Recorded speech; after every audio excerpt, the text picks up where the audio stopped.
I mean, this is a disgrace, isn't it? It is an absolute disgrace. A company that's wrapped up to £14 billion in debt is telling residents and hard-working taxpayers to pay a 40% increase in their bills because of their incompetence. I think it's absolutely ridiculous.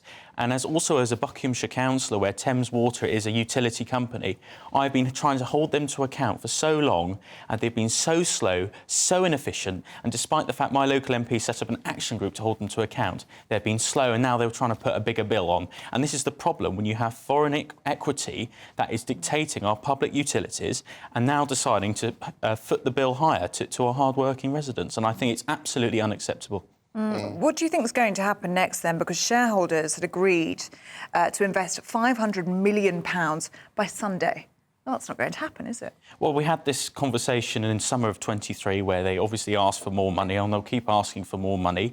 I think what's going to have to happen is perhaps a 51% stake by the government and maybe a 49% stake in private shares to actually get some proper, efficient services going again. Yeah, but what does that do to solve the problems? I mean, it's almost like a bailout, isn't it? What does that actually do to solve the problems of Thames Water? Well, I think a government should fund it by equity only, or, as Jacob Rees-Mogg has, I think, quite rightfully put, maybe it should have to go bankrupt instead of continue with this joke this fast, because it's costing people loads of money, it's costing the taxpayer loads of money, and it's creating a national conversation about our public utilities and how we should manage them. Would you agree with that? Do you think it should go bankrupt?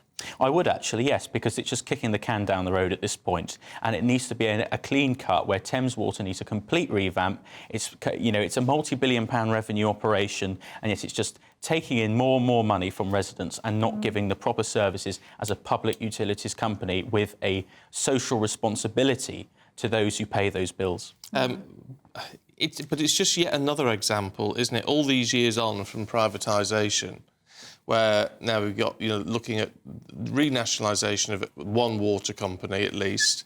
You're looking at, there's a strong argument being made for the renationalisation of rail. There's already questions about energy companies and how that system is currently working. Was nationalisation wrong as a long-term plan, privatisation wrong as a long-term plan back in the 80s and 90s? Well, I think nationalisation has to be done pragmatically and strategically to the national interest. So when you have a situation where our water companies are owned by Canadian pension funds or Abu Dhabi private equity firms, there is a question to say, is that integral to our strategic security for our water supply, for our railways?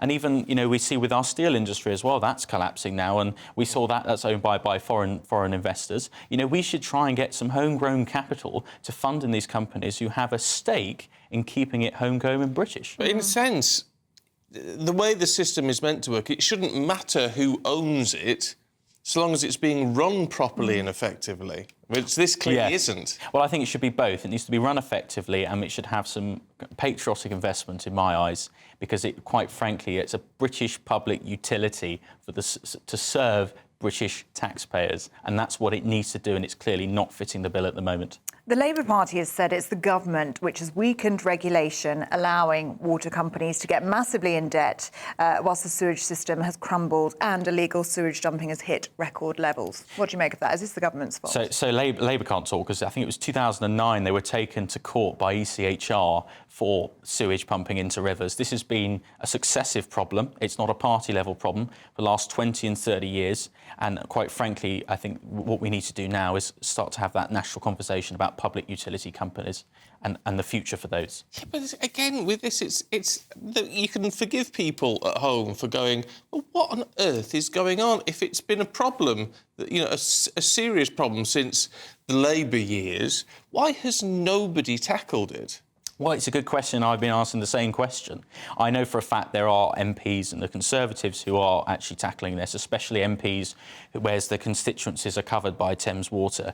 I know for a fact they're working hard to try and hold Thames Water to account. But ultimately, you may be able to hold them to account at a local level. But like you say, it's a top-level problem with its ownership situation, and that's what we've seen. And a massive mismanagement of funds, especially you see the salaries of some of these top dogs working at Thames Water and their HQ in Reading. It's just shocking, really shocking. And I'll hold them to account as in my capacity as a councillor as well. And I want to see some positive change for my residents because they're getting sick of it, and we need this change soon. So.